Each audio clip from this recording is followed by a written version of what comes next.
just to make sure that our slide sharing works. We are at various places due to COVID, as you might expect. We're excited for you to join us today. This is the 5th presentation in a series of 6 supported by the Connecticut DPH and the Overdose to Action grant. The previous presentations you can find on our website for the Connecticut Comprehensive Pain Center, the CCPC, if you want to rewatch any of them. Today, there will be 3 of our CCPC team members speaking. Myself, Rebecca Andrews, Dr. Jennifer Ozimek. We are the 2 primary care physicians with expertise in pain management. And then we have Kevin Chamberlin, who is our Doctor of Pharmacy Extraordinaire. And at the end of our questions, our 4th team member, Dr. Sarita Rao, who's our addiction psychiatrist, will join us.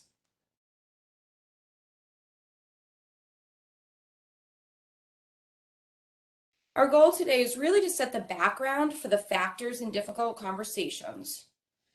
I think we want to acknowledge that there are difficult conversations that are challenging, especially when surrounding pain. And we hope to provide you with some communication techniques for you to try to use in your practice. Pain management can be met with frustration due to lack of results, and certainly for chronic pain without resolution of that pain. But I hope by the end of today, we can at least normalize it for you.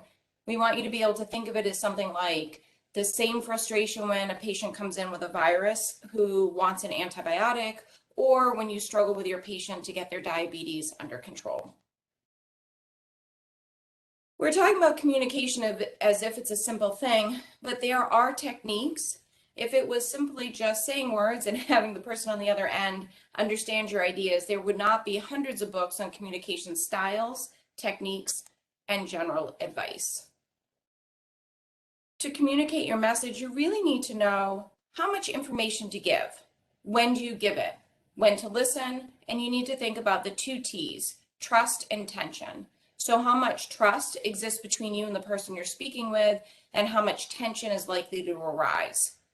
At times you might think that there's a conversation such as planning a birthday party that would have relatively little tension, but if that conversation is between a parent and maybe 2 twin 13-year-old girls, each with different party theme ideas, you see that the tension can build quickly. Active listening is honestly a skill set. Stephen Covey writes in his book, The 7 Habits of Highly Effective People, that most people do not listen with the intent to understand, but rather listen with the intent to reply.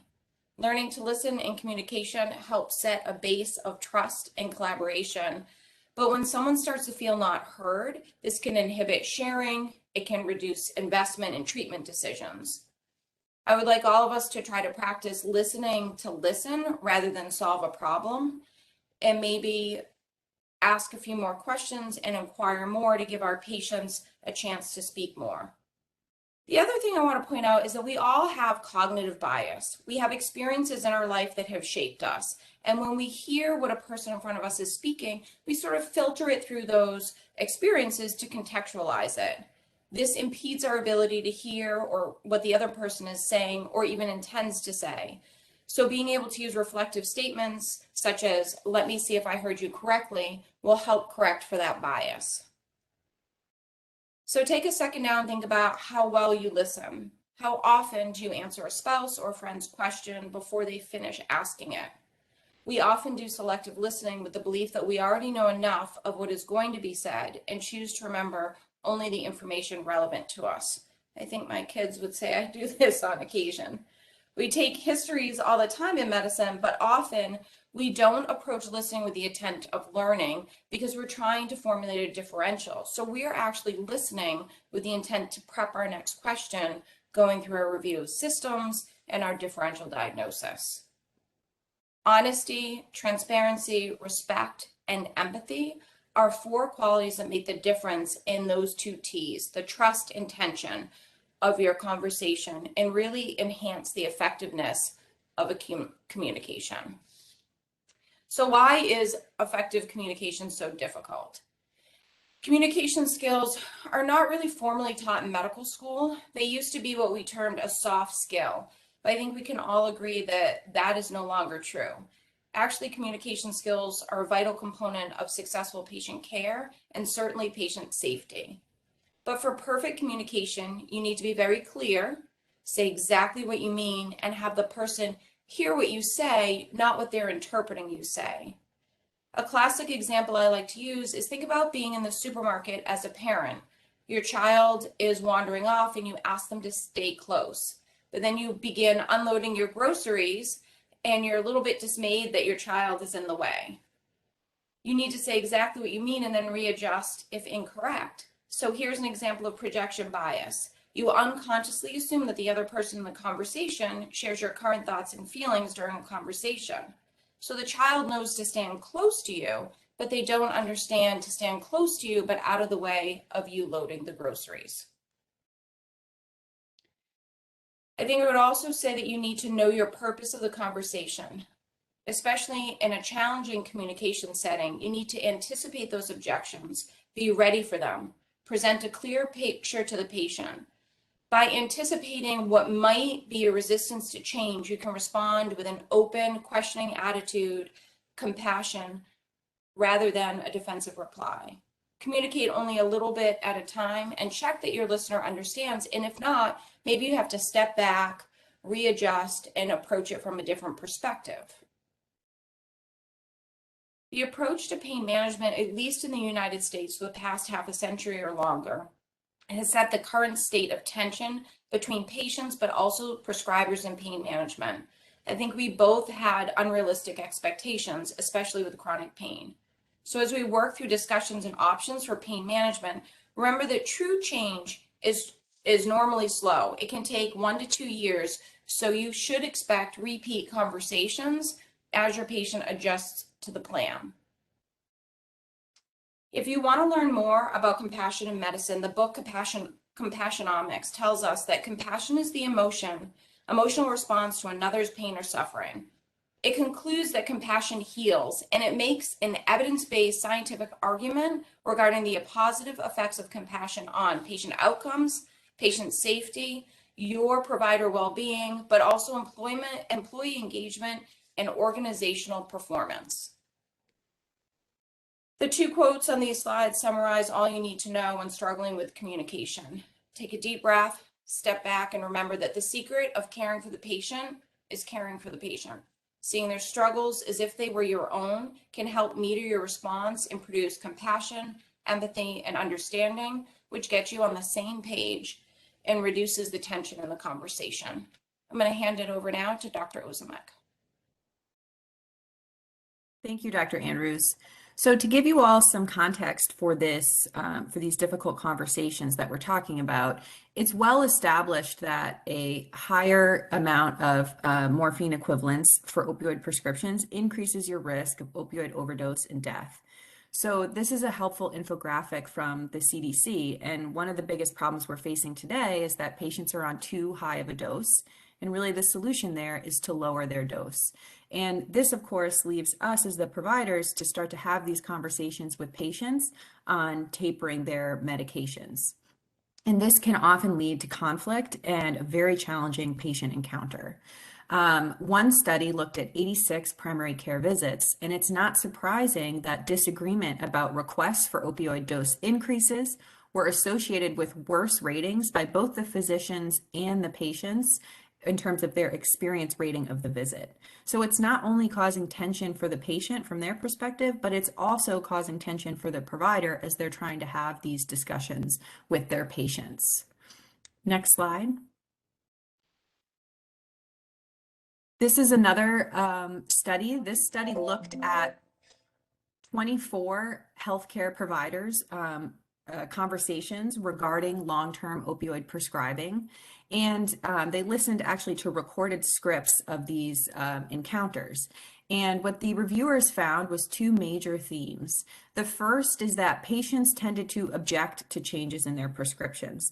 So a lot of times these patients have been on this same dose for many, many years, and there's resistance to changing their medication, and that led to tension. The second common theme they found was that clinicians experience ambivalence in terms of altering their practice to conform to their new guidelines.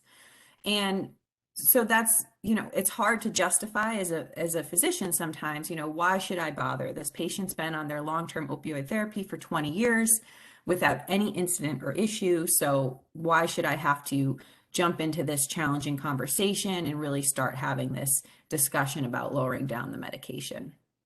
What this study found was a few strategies that did prove to be helpful for the clinicians. One was approaching this with the idea of a safety heuristic. And so this goes back to our do no harm, right? So thinking about talking with the patient, okay, it's clear to us that, you're on this medication, which is a higher MME. We know that that is associated with increased risk of overdose. And so bringing the safety issue to light for the patient. The next thing they found to be helpful was setting expectations. And this is really where the medication agreement comes into place. So, no early refills, not getting prescription from other providers, and setting that clear guideline for the patient, that often helped de-escalate some of the tension. The next was following orders, and this is kind of a blame it on the policy approach. So a lot of the providers and the patients felt the conversations were better received when it was coming from a point of, this is just the policy, I'm doing what I have to do per my institution. And a lot of patients felt that they took the de-escalation of their medication a lot less personally, and there was less tension in the conversation when it was approached from that perspective. And the last, similar to that following orders heuristic, is a standardization heuristic. And this is explaining, the same rules apply to everybody. There's a lot of stigma when it comes to being on opioid medications, and a lot of times patients are already on the defensive. They're worried that you're labeling them. They're worried that they're going to be called a drug addict or things like that. And so kind of starting the conversation with the fact that, all of these rules apply to everybody. I'm not checking a UTox just on you. It's part of our policy. It's part of the standard of care for prescribing these medications. That helped to de-escalate. This is another study where they looked at patient-provider communication, specifically about conversations regarding opioid tapering. And 4 themes emerged from this study, which was done in 2017. The first was patients actually responded better to individualized concerns. So while I was just talking about, discussing the policies and explaining that we take this approach with everybody, it is important to individualize your reasoning for the patient. So while I showed you on that slide from the CDC, if you're on higher than 50 MME, you have a double time increased risk of opioid overdose and death compared to 20 MME, for example. But using that statistic for the patient isn't as helpful, because the patient will tend to say, well, I've been on this for a long time, I haven't overdosed yet. And so individualizing it for them, can you bring one of their medical conditions to light? This is affecting your testosterone level. This is contributing to fatigue. Personalizing it for the patient. The next is negotiation. So patients really responded better to these tapering conversations when they felt that they had their say in the matter. And that may not be in regards to the total MME or the actual dosing of the medication, but for example, you could adjust the timeline of the taper. If you're proposing a 1-month taper, patients might come back and say, well, I have something going on at work. This month isn't good for me. Okay, can you meet in the middle and do a 2-month taper? So letting the patients have their say in terms of what's going on with the taper. The next thing is managing the difficult conversation. And that's where we're going to go through some specific tips and tricks for you all that you can use to help avoid misunderstanding in the room. And the last is patients want to know that they're not being abandoned. So making a statement, I'm here for you. I'm going to manage all of your other medical conditions. We're going to get through this together. Patients want to feel that they're not being just, the rug's being pulled out from under them and they're being abandoned. Next slide. So this is a case that came up in our clinic recently. This patient is a 64-year-old female. She has history of a a stroke many years ago on MS Contin 15 milligrams twice a day for many years due to pain in her upper extremities from spasms. And the patient requested a fill of her opioid medications, calling the office several times a day for several days in a row, saying she was out of the medication and she needed a refill right then. However, it came to light that the patient was actually admitted to the hospital during these phone calls, so she was receiving her pain medication and actually wasn't home to need that refill at that time. So ultimately, it was deemed to be a violation of the medication agreement, and the decision was to taper her off. And this is how that conversation went. Next slide. So the patient says, I don't understand why you would do this to me. You want me to be in pain. I didn't do anything wrong. The patient's displaying denial, anger. The physician says, you feel worried about being in pain. You're upset this is happening. So they're naming the emotion there. The patient says, I promise it won't happen again. I am not going to be able to handle this. No one will take care of me now, right? They're bargaining, they're showing depression, they're feeling abandoned. The physician says, I understand that you are feeling upset about this. This is a lot to handle. I am here to support you in the process of tapering your medication. And we'll go through some other approaches to this type of setting here in terms of how we could help this conversation continue to progress forward in a positive way. Thanks, Dr. Ozimek. So one of the reasons pain management is difficult is the time involved to actually do it. But at the end of those conversations, regaining direction for the conversation allows you to direct the patient to realistic expectations and treatment options. The anxiety you feel in the room explaining to a patient that chronic opioids are no longer our go-to treatment for osteoarthritis in all patients. Is that not the same you feel when you try to start insulin in your patient with an A1C of 14, already on 3 oral medications, who has a fear of needles? So be kind to yourself and compassionate with your patients. Having a life run by pain is a constant battle, but also that compassion, building trust, illustrating belief, it all helps reduce burnout. And the conversation and treatment options that don't work become less personal and draining. Who likes conflict? Not with my kids, my boss, my spouse, or my patients. But take it back a step and realize that this is essentially shared decision making. You're making decisions that are right, safe, and medically appropriate for the patient, helping them actually. Keep that in the back of your mind. Some natural tension occurs, and sure, we call that conflict. But with all types of change, that does not equate with bad decisions or bad outcomes, just a natural human resistance to change.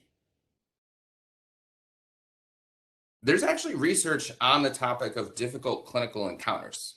The same patients aren't difficult for all doctors. This means that it's not just about the patients, but that we too contribute to making an encounter difficult or not.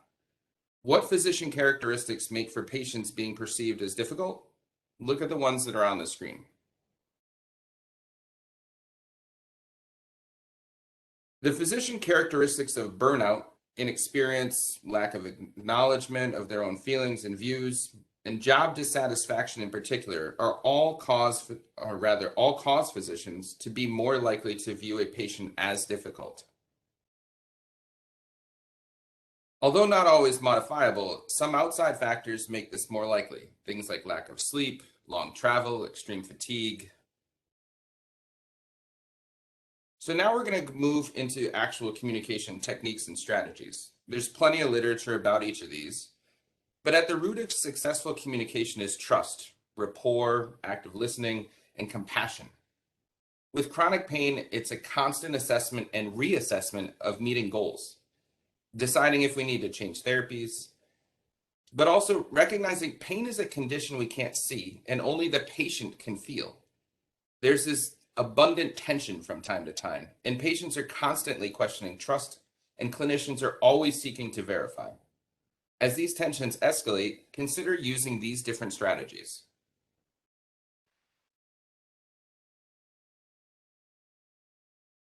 So some keys to successful doctor-patient relationships are being aware of self, the biopsychosocial factors, use of empathy, being aware of your own personality traits, mood and disorders, the patient's mood disorders, and then being consistent with your office policies and share those with the patients, as Dr.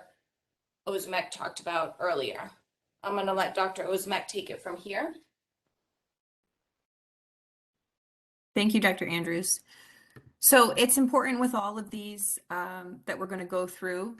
You can go to the next slide. Thanks.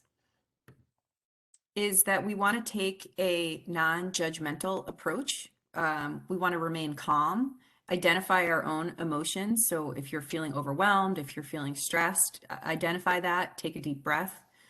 Focus on behaviors and data, not characters. So we don't want to be labeling patients, as a drug addict or placing judgment. Focus on the behavior. So if you think of that example that I just gave you, you don't need to be labeling the patient. You can just focus on the behavior. We noticed that you called for a refill when you were actually getting the medication during your admission. Take safe steps. So make your team aware when you're going in to have these challenging conversations. Let your nurse know, let your medical assistant know. You may even want to bring someone in the room with you if you feel that that will help kind of de-escalate. You may want to leave the door open. Occasionally you may be worried that this may escalate and the patient may become increasingly upset. And so that's okay. Leave the door open or have one of your team members check on you after 5 minutes or so. And then insist on respectful communication. It's important to remind patients that they engage in a therapeutic relationship with you and that's a two-way street. So maintaining that respect during communication and leave the room if necessary. Sometimes these conversations, it's hard to de-escalate, and the only thing to do at the end of that is to just leave the room and take a break.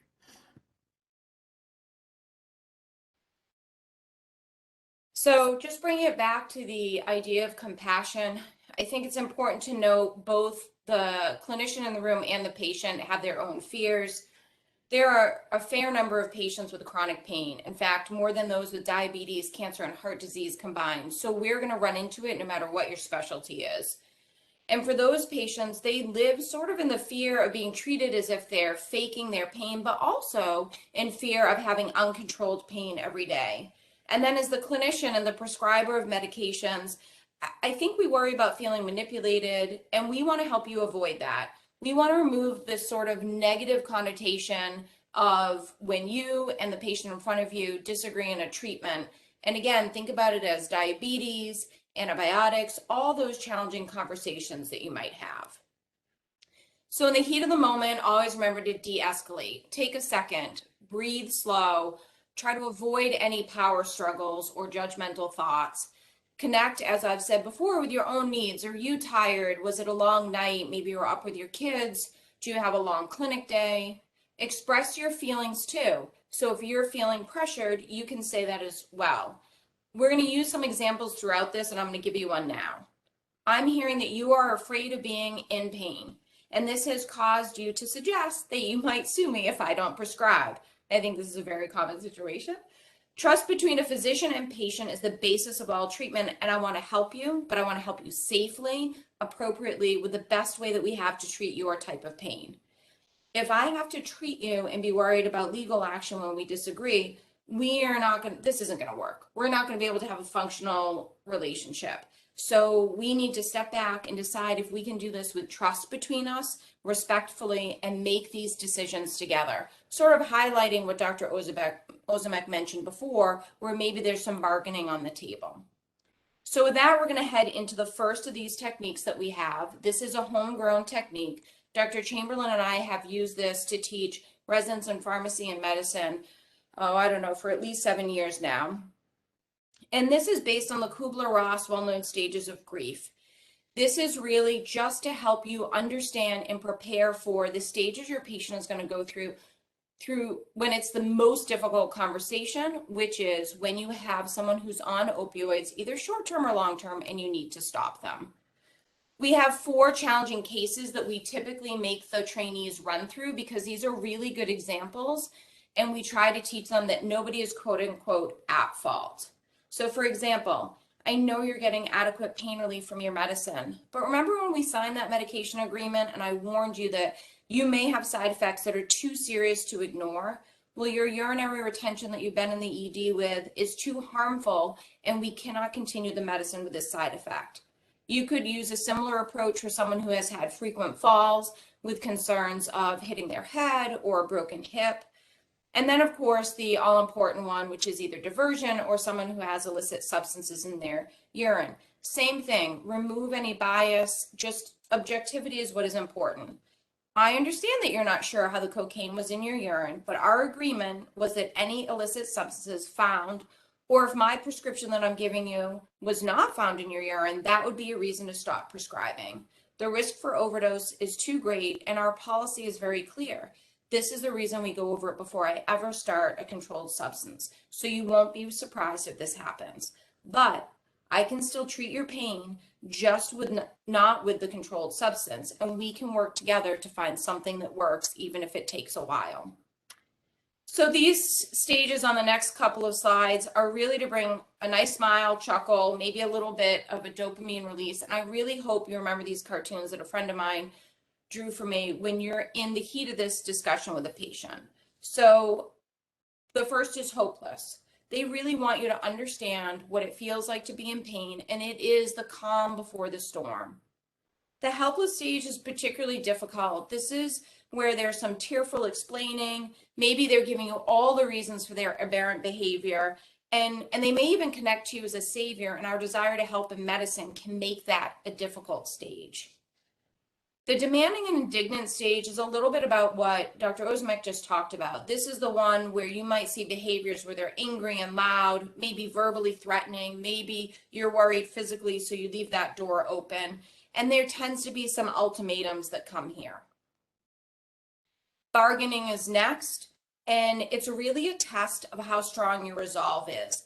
But it's also that opportunity. This is where the next real conversation on what is on the table, what you're willing to do for them and how you can partner with them to treat them is on the table. And then once the anger is gone, it's more of a, okay, well, what are you going to do for me? And this is your opportunity to develop mutual respect and move forward with those strict boundaries again. So just looking at the words that are highlighted here in red and thinking back to that case that Dr. Ozimek went over, you can see how this patient went through that. Some explanation, some denial and anger, some bargaining, and then seeing what was on the table next.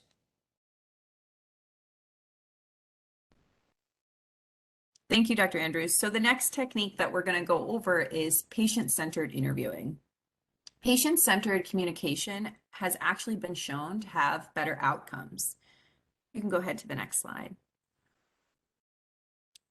So research has shown that when physicians improve their communication skills, there's also improvement in our outcomes. This has been shown with diabetes, pain management, adherence to medications, and patient satisfaction with their care experiences.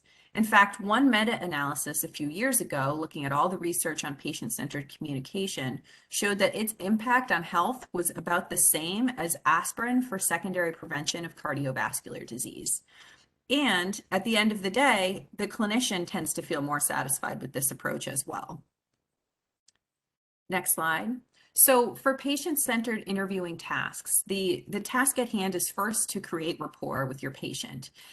In primary care, we usually have the ability to do this over the course of several visits, but sometimes maybe not. You may be seeing a patient for one of your colleagues or maybe their first patient visit. So it's very important to create rapport. Sit down with the patient, look at them eye to eye. The next is set the agenda. It's very important to let the patient know how the appointment is going to go for that day. We want to facilitate the patient telling his or her symptoms. There's a cathartic effect of that. We want to be good listeners.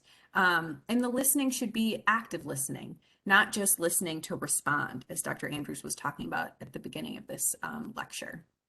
And we want to respond to their emotion with empathy so that our patients feel heard, understood, and cared for.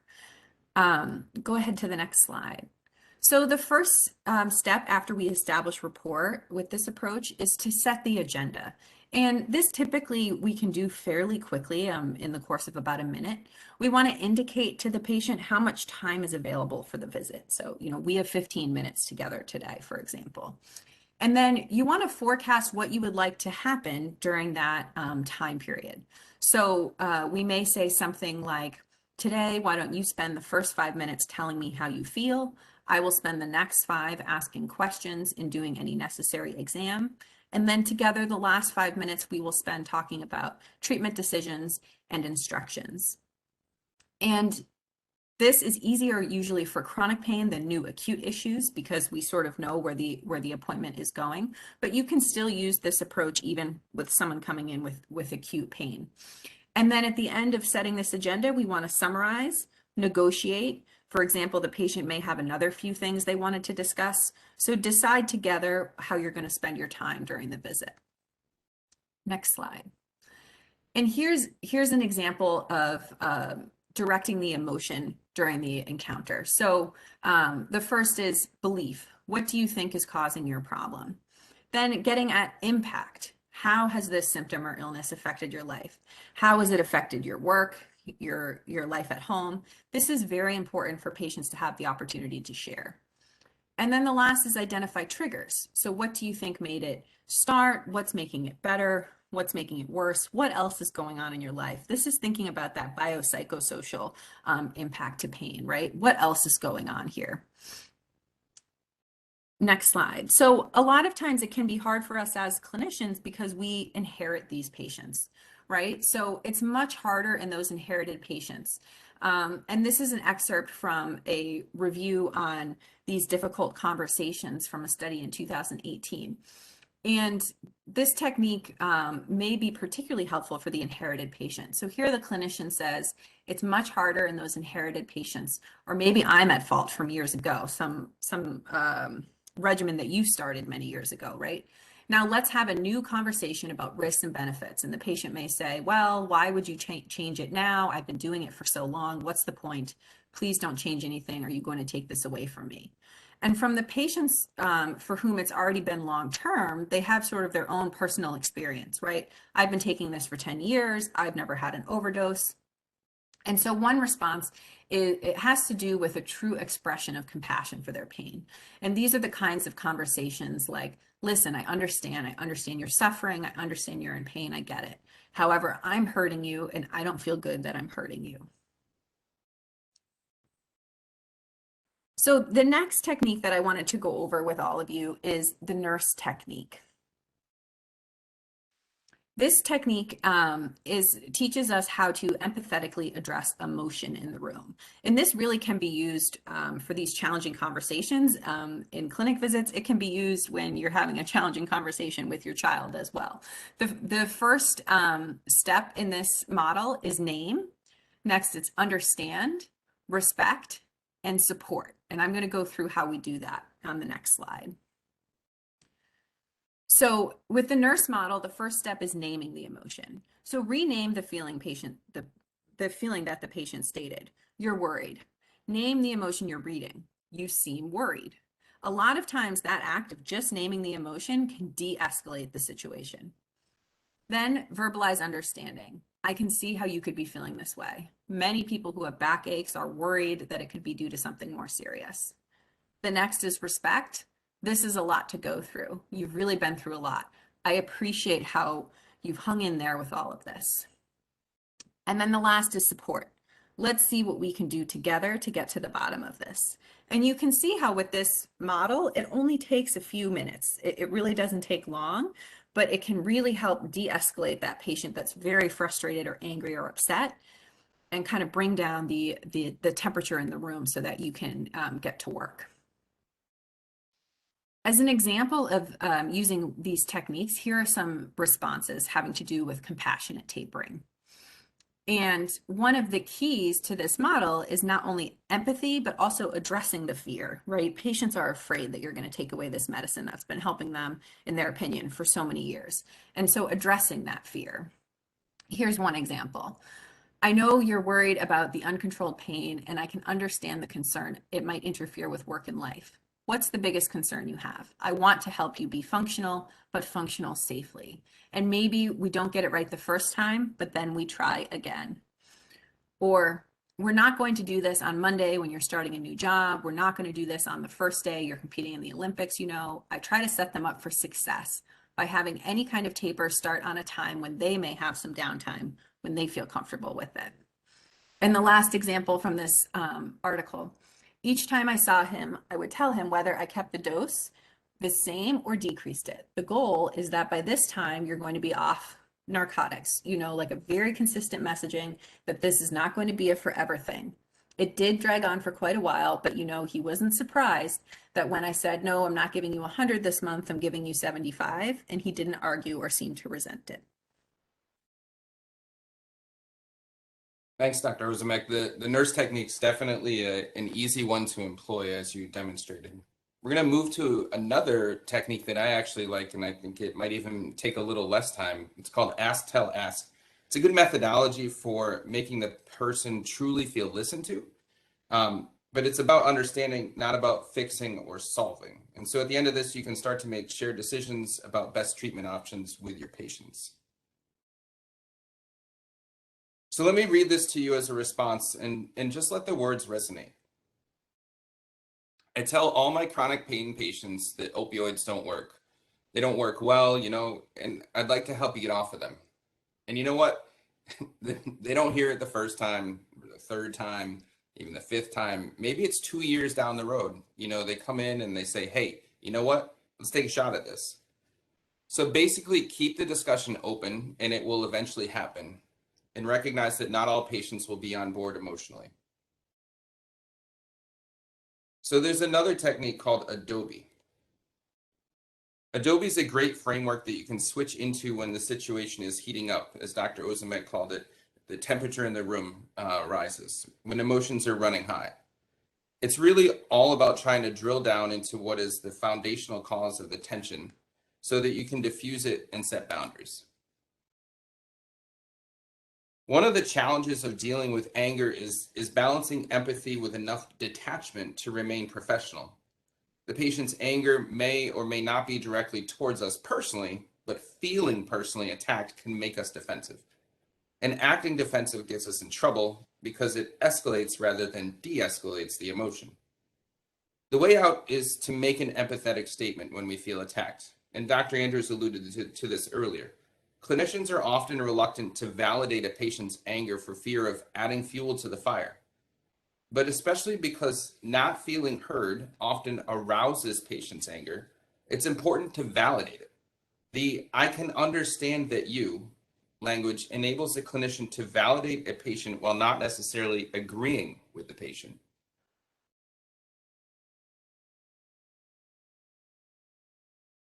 Try to discover the meaning of the strong emotion so you can better address it.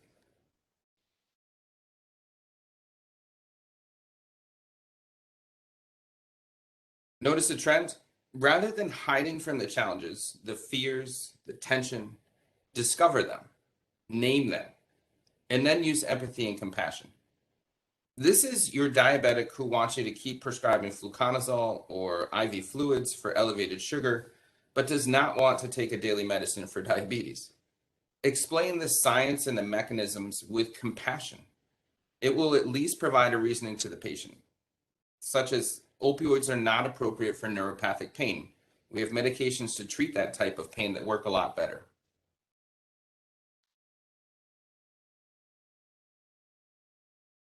Highlighting another common theme of boundary setting and consistency is another part of Adobe.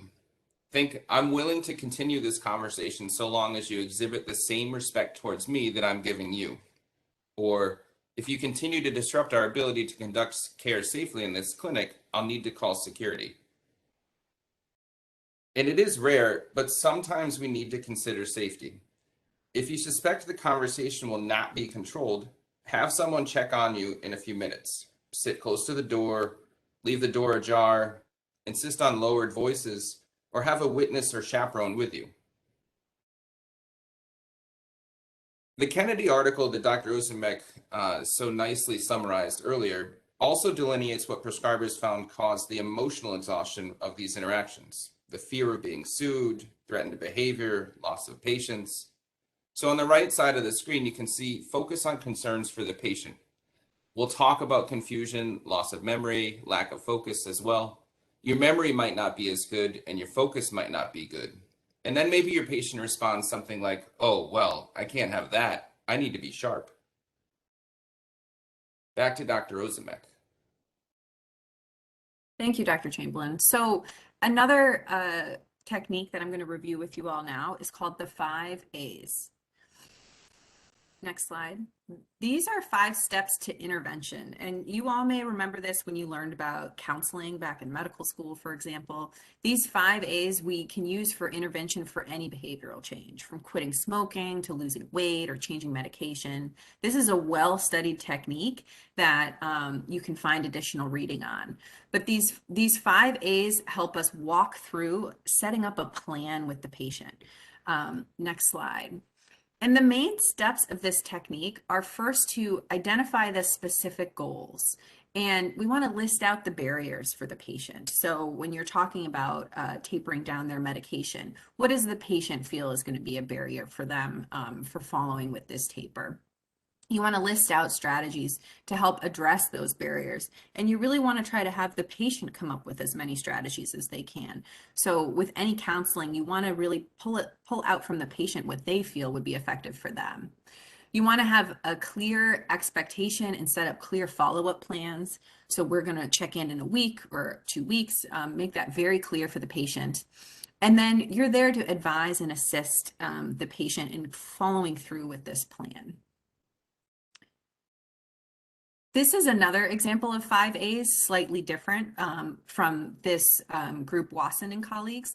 And this version can be really helpful for conversations that are becoming really emotionally charged. These 5 A's are dealing with a hostile patient specifically. And it's a little bit similar to what we were going through with the nurse model or the Adobe model. The first is to acknowledge the problem. The second is to allow the patient to vent uninterrupted in a private place. So remember, we talked about how there's sort of a cathartic mechanism there. The third is agree on what the problem is. The fourth is affirm what can be done. And the fifth is to assure the patient that you're going to follow through on that.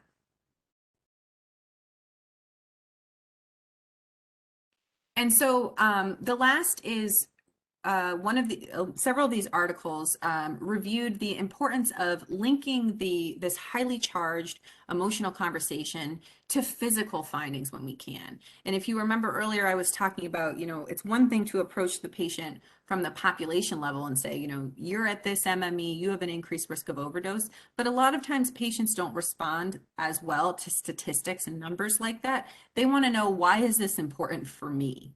And this was a very interesting example that we found in one of the articles. And what this example, I'll summarize it for you all, was getting at is that typically patients, when they come to you saying, hey, I want to taper off this medication, usually it's precipitated by some sort of crisis. So for this example, this patient's testosterone was very, very low.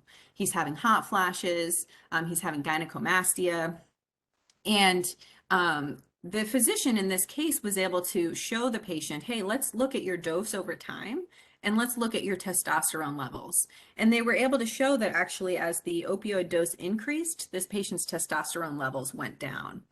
And this really helped identify for the patient, hey, you know what? I think I am having a problem with this medication. Let's talk about how to fix it.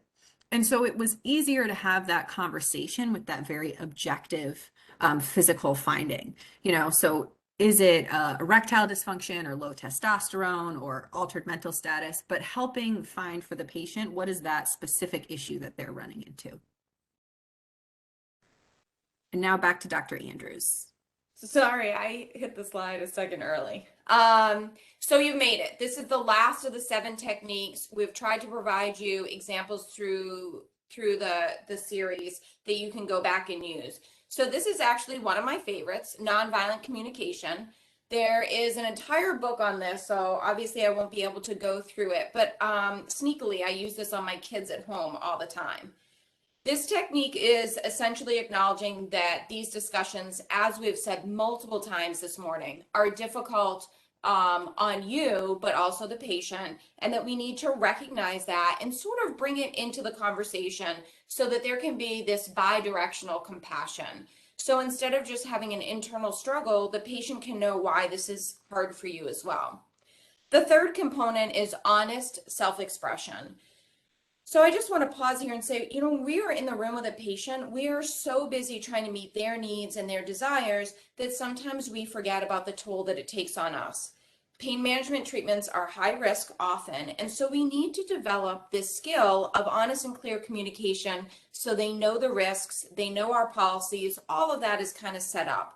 And this might mean describing the pressure that you feel to prescribe something that isn't appropriate for this particular patient. And it doesn't necessarily have to be an opioid. It could be a pain medication that they have a friend who's on that just is not appropriate for them. So there are 4 steps to this. There's observing objectively, stating how that observation makes you feel, connecting that with a need, and then the final is making a request. So as an example, for that angry patient, I might say something like, I noticed that you were raising your voice at me earlier. That upsets me. Were you angry because we disagreed on the treatment, or I didn't call you yesterday, or whatever the reason is? And then you connect with your request. What if we both assume that my response time when you call into the office is going to be 24 hours, and you will call back if you need something more urgently than that? So practice this technique. Step away from pain management for a second and think about how you would use this maybe on a colleague who's late, noting objectively that they're arriving, late and their first patient is waiting, the frustration maybe you and the staff feel, and that you have to fill in for them, and connecting with a need that you need a plan moving forward so that you can see your own patients. Another example, stepping away from pain management, I like to use this. It's an at-home example, and I think that it just really helps you see how this can be useful in daily life, so you can also practice it at home.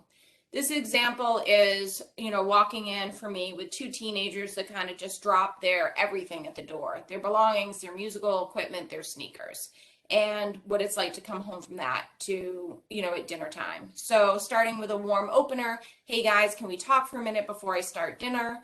Your observation, which is, I've noticed that I come home after work and your school bags and materials are placed in front of the door.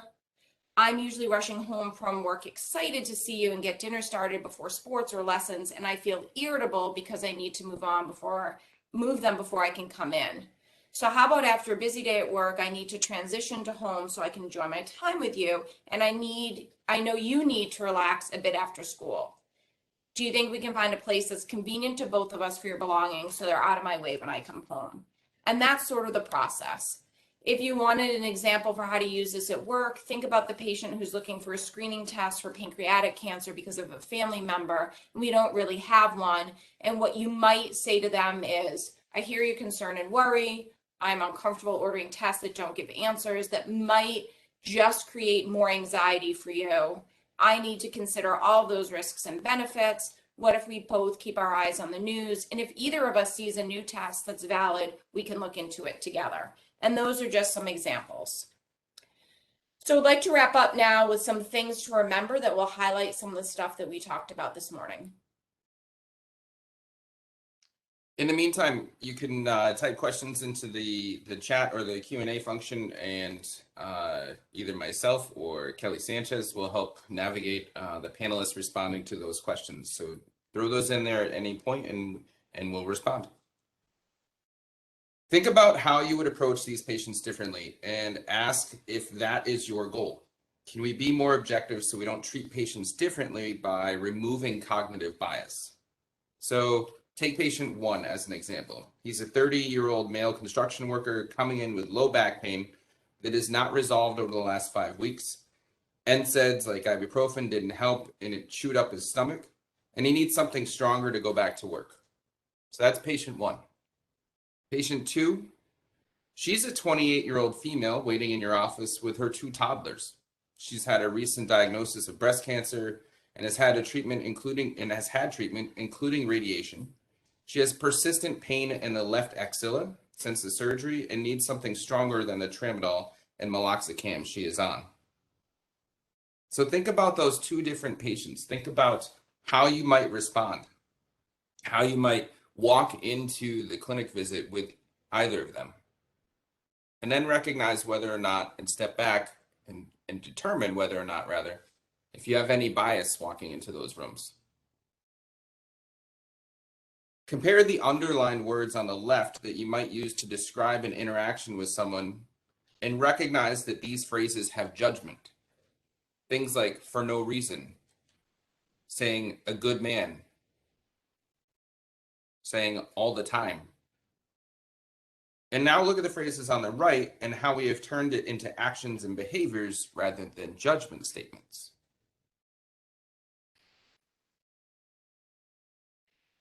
So the tension often in pain management specifically comes from both our and the patient's unrealistic expectations. Pain that has been years old is unlikely to be resolved, and our focus really in chronic pain is looking at improving function, but we have to set those goals together.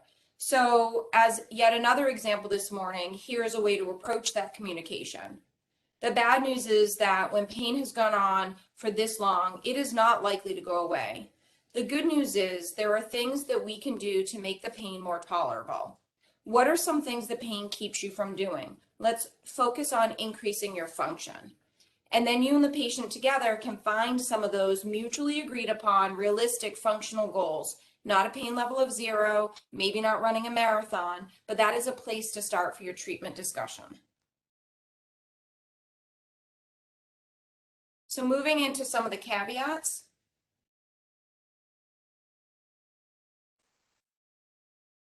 Thank you, Dr. Andrews. So as we had alluded to earlier, it's important to think about there are different characteristics that patients may have that can further fuel the fire here with these challenging conversations.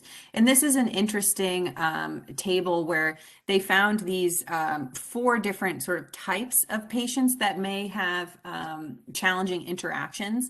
And you can read through this yourselves, but one of them, for example, is like Dr. Chamberlin was talking about with that diabetic patient who, wants diflucan for their glucosuria, but doesn't want to take a diabetes medication. That may be an example of a manipulative help rejecter, right? They don't want to take the help that you're offering, but they want to demand certain other things.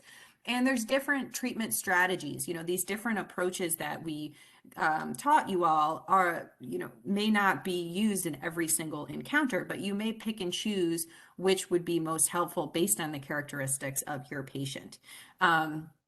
Next slide. And then this is another helpful kind of conceptual model to how we can think about these difficult conversations. So on the left-hand side here, you can see that there are certain clinician characteristics, right? Certain clinicians have different experience with this, different skill levels, different comfort levels. And like Dr. Andrews was talking about earlier, maybe you as the clinician had a bad day. Maybe you were up all night with your kid. There's certain things that may be having you approach the patient visit differently. And then there's different patient characteristics you can see on the right-hand side. And this has to do with the biopsychosocial elements to pain. So their own pain experience, their own understanding of their pain, what are their comorbidities, what are their different barriers, maybe they're having financial stressors, all of those things that go into it. And this comes together in the interaction, right? And so we have both the clinician and the patient are coming at this from slightly different viewpoints. And then it's really the clinician's job to help guide this interaction to a positive, beneficial discussion with the patient. And so you can see here, these different techniques that we went through can really help kind of facilitate appropriate information exchange, facilitate treatment decision-making, and promote a positive therapeutic relationship so that you can come to a decision and a plan for the patient. And so with that, a huge thank you to the Connecticut Department of Public Health who made this conference and the previous ones possible through the grant funding from Overdose Data to Action. We look forward to having you and more of your colleagues at the remaining of the seminar. So there's another iteration of this in a couple of weeks. And then there's the last in this series coming up, I believe, in March. With that, we'll open it to questions. We're going to stop sharing the slides. We'll turn on our videos. You can see our smiling faces. So give me a second.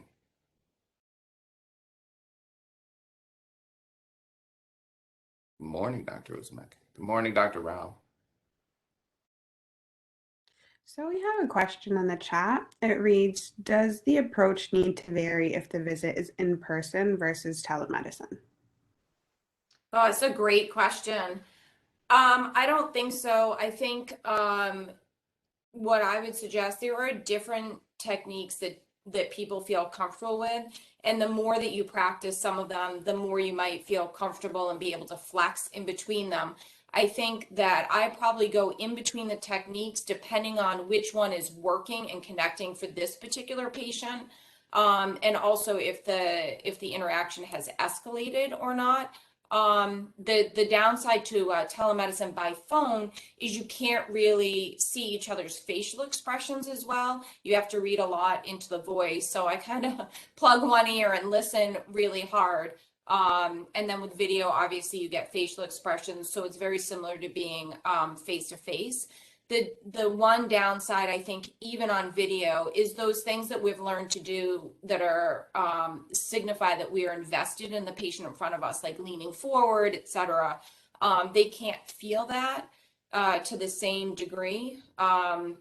I think in any of the situations, not expecting it to be difficult, like assuming that's going to happen, but being prepared for it when you go into the room or get on the video with them is probably the best technique. Sarita, I don't know if you have, from your psychiatry background, if you had any other suggestions. I know telemedicine has worked really well with counseling over the pandemic, and I didn't know if you had any pointers from that perspective. I think you did a great job of answering this question, Rebecca. So I don't have anything to add except to reiterate what you just said, is that, I mean, I feel this myself as a psychiatrist. We've just leaped into telepsychiatry, and we've had, by this time, hundreds, if not more, visits. I feel like as clinicians, if we're just cognizant of the fact that our body language can't be read, and sometimes my resident and I are seeing the patient on telepsychiatry and we're wearing masks because we're in the same room.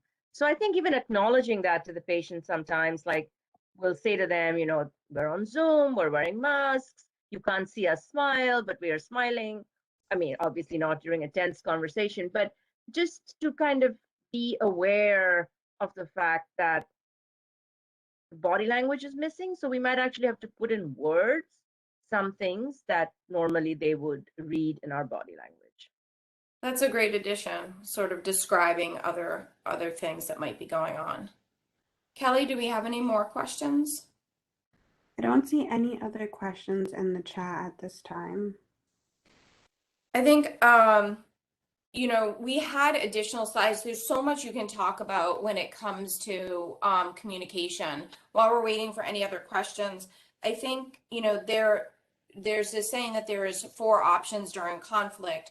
You can blame yourself, you can blame others, or you can acknowledge the emotion that you have in the room and the feeling and emotion that the other person has in the room.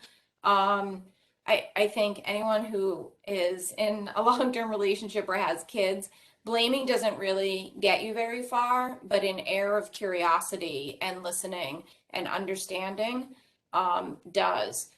I think one of the challenges that I see trainees have is when they say, I understand, and then a patient gets aggravated and says, no, but you don't. In a way to back out easily of that, if you say that and the patient does not appreciate it, is, you're right, help me understand. So sort of taking ownership that maybe you phrase something in a way that was not the best way, and then stepping back so that the patient can tell their story. I don't know, we have like 1 minute left before we get on. I just don't know if anyone wanted to add anything else with all of our experience of difficult communications. on rare occasions, a patient might leave us as a physician or a nurse practitioner. Speaking for, and we have to be aware of what we bring into the room in those situations. I mean, speaking for myself, you know, a, a very large percentage of my patients just like me without my doing anything, and that's not something that I take credit for. It's just something that my mom says that even as a baby I was very likable. So but then when there might be like a small handful of patients who are very angry with me because I can't give them what they perceive to be what's needed, and then they might reject me in an angry way. For me as a physician, that I think, if I'm to be honest, that feels worse in the context of not making any huge efforts to be liked, and it just falling into my lap. So I have to remind myself that that's my construct, and kind of um you know manage my emotions that way. And sometimes it's okay if a patient goes away. It's better for the patient and it's better for the doctor, instead of having endless arguments about medications that we can't prescribe the way they want us to. Thanks, Rita. Yeah, I didn't really talk about that on one of the slides that I put up, but that savior mentality that we want to make everyone better is really hard, I think, for clinicians to overcome. But it's also not a realistic goal. We're not going to solve all the diabetes in the world, and we're not going to solve all of the chronic pain. I want to reiterate what Dr. Chamberlin said earlier. Thank you to everybody who joined. I know it started at 7:45 and you probably have busy clinical and administrative days. This will be recorded and up on the website, and we will do a second reprise in a week in the evening. Thanks, everyone.